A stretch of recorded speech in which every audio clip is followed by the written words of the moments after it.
గల్లంతైన 6 మత్స్యకారుల కోసం search operation ఇంకా కొనసాగుతూనే ఉంది. ఈ సాయంత్రంతో 72 గంటల సెర్చ్ ఆపరేషన్ డెడ్ లైన్ కూడా ముగుస్తుంది. సాయంత్రం 5 గంటలకు ఎస్ఏఆర్ ముగియనుంది.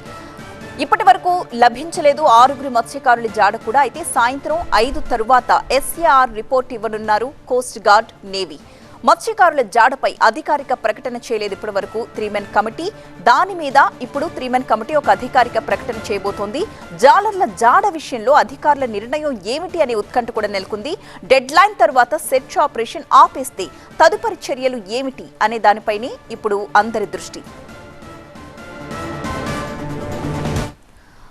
అధికారుల వైపు ఆశగా చూస్తున్న జాలర్ల కుటుంబ సభ్యులు తమ వారు ప్రాణాలతో తిరిగి వస్తారని 1000 కళ్లతో ఎదురు చూస్తున్నారు. వారంతా రోజులు గడుస్తున్నా తమ వారి జాడ తెలియకపోవడంపై తీవ్రమైన ఆందోళనలో ఉన్నాయి కుటుంబ సభ్యులు. తమ వారిని ప్రాణాలతో తీసుకురావాలని బాధితులకు వేడుకుంటున్నారు. కొడుకు కోసం తల్లి ఎదురు చూస్తోంది. పెనివిటి కోసం ఇల్లాలు ఏడుస్తోంది. వేటకు వెళ్లిన తండ్రి ఎప్పుడొస్తాడా అని ఆ బిడ్డలు ఆశగా ఎదురు చూస్తున్నారు. వేటకు వెళ్లి గల్లంతైన జాలర్ల కోసం విశాఖలో ఎదురు చూస్తున్న మత్స్యకారు కుటుంబాల పరిస్థితి అగమ్యగోచరంగా ఉంది. తమ వారి కోసం చెమ్మగిల్లిన కళ్లతో ఎదురు చూస్తున్న మత్స్యకారు కుటుంబాల ఆశలు ఆవిరైపోతున్నాయా? ఏ క్షణమైనా వచ్చేస్తారు అని సముద్రం వైపే చూస్తున్న బాధితులకు కన్నీటి కెరటాలే తప్ప తమ వారు కానవచ్చే పరిస్థితులు కనిపించట్లేదా? ఏమో. సెర్చ్ ఆపరేషన్ కి సంబంధించి 72 గంటల డెడ్ లైన్ ముగియ వస్తున్నా ఇప్పటికీ జాలర్ల జాడ తెలియకపోవడం చూస్తుంటే సిచ్యువేషన్ అలాగే కనిపిస్తోంది. అయినా ఆశలు చంపుకొని ఆ కుటుంబాలు తమ వారిని ప్రాణాలతో తీసుకురావాలి అంటూ కనిపించిన అధికారికల్లా దండాలు పెడుతున్నారు. తమ గుండె వెతను చెప్పుకుంటున్నారు.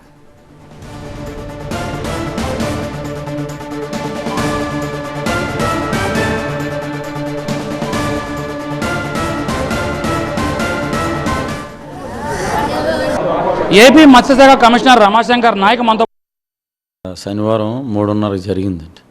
3:30కి ఫోన్ చేశాను ఇంటికి, ఏమేనమ్మా బోట్ వచ్చేస్తుంది అనేసి. అంటే చేపల కొన్నోళ్ళు కూడా ఫోన్ చేశాను. 10 నిమిషాలు అయింది, బోల్తో కొట్టేసిన వెంటనే ఈలోపు మా అన్నయ్య కూడా కనిపించలేదు. అవుల జగాలు చెట్టుపక్క ఎగిరిపోయిన వెంటనే 6 కనిపిస్తున్నాం.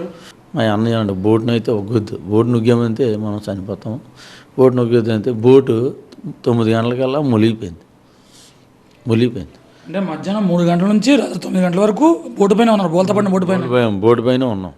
అయితే ఇంకా ఎదురు బోటు ఎక్కువైపోయి బోటు కింద మునిగిపోతుంటే బోటు మునిగిపోతుంది, అయ్యి ఇంకా ఉండకూడదని చెప్పేసి బోట్లో నుంచి పైకి వచ్చాం.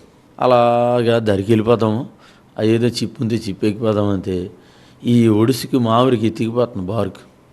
బారుకి కొట్టుకెళ్ళిపోతుంటే అబ్బో అయ్యే ఇంకా ఎదలేమని చెప్పేసి ఆ సెంటర్లోనే అలాగా ఈత్తుండగా 10, 11, 12 అయిపోద్ది. 6లోకి అలా 5 ఉన్నాం. మనిషికి అనిపించట్లేదు. తెల్లారి 4 అయింది, ఇంకో చిప్పు కనిపించింది. ఆ చిప్పు కాడికి ఎలాగైనా వెళ్ళాలి అని చెప్పేసి నేను పట్టాను, వెళ్దాంరా అనేసి. మా అన్నయ్య అన్నాడు, చిప్పు కాడికి అయితే నేను రాలేచాను, నా కాళ్ళు తిరబడిపోతున్నాయి, ఏదైనా తెప్పలుంటే తెప్ప ఎక్కిపోతాను, జాలర్లు ఏటకు వస్తాను కదా అని చెప్పేసి అన్నాడు. ఈలోపు మా నలుగురు, మా అన్నయ్య కొడుకు, ఇంకో అన్నయ్య కొడుకు గణేష్, మళ్ళీ వచ్చేమో రాయిది బండియ్య, మళ్ళీ వచ్చేమో కొండ, అది అమరకొండ నీ కార్చిన్నారు. అయితే నలుగురిని కలిసి వెళ్తుండగా ఈ నలుగురికి 2 పోర్సులు సాలట్లేదు, ఎంత ఉన్నాయి కట్టలు సాలపోతే నన్ను నొగ్గండ్రా, ఈలోపు సిప్పి నేను కలేసేస్తాను వెళ్ళి ఏదో రకంగా కొద్దిగా నా వెనకాల అయితే నువ్వు వెళ్ళండి మా అయ్య, ఆ కుర్రాడు అన్నాడు నువ్వు వెళ్ళండి అనేసి అన్నాడు. వెళ్ళండి అనేసి అంతే. మా అబ్బాయి కూడా అన్నాడు, నాన్న నువ్వు వెళ్ళిపో ముందు, మేము వచ్చేస్తాం వెనకాలని చెప్పేసి అన్నాడు.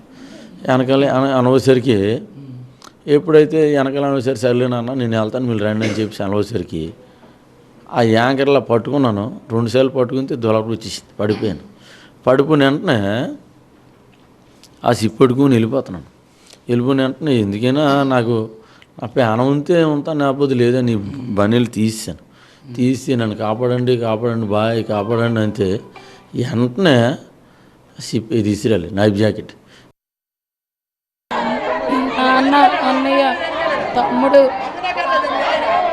మా తమ్ముడాల మామయ్య గారు, మా తమ్ముడాల ఫ్రెండు, మా చిన్నన్నలు జగలీడు. ఇప్పుడు వరకు అలా ఆచూకీ తెలియలేదు. కొన్ని చనిపోయారు అనుకున్నా, కొన్ని ఎక్కడున్నా తీసుకొని రావాలి కదా ప్రభుత్వం. అలా మొక్కలైనా చూడాలని అనుకుంటాం కదా. వాళ్ళు ఎక్కడో దిక్కులేని వాళ్ళకి నీటిలో వదిలేస్తే మా ప్రాణాలు ఒప్పుకోవు. వాళ్ళతో కలిసి బతికాం మేము. వాళ్ళు నవ్వితే నవ్వాం, వాళ్ళు ఆడిస్తే ఆడాం. మా సంతోషం అంతా వాళ్ళే, మా జీవనాధారమాలు. మమ్మల్ని పోషించడానికే ఆ ఉప్పుని తాగారు వాళ్ళు. వాళ్ళు లేకపోతే మా బతుకులు లేవు. కొన్ని ఏదైపోయారో వాళ్ళు ఎక్కడున్నా మాకు జాగ్రత్త తీసుకొచ్చి చెప్పాలి.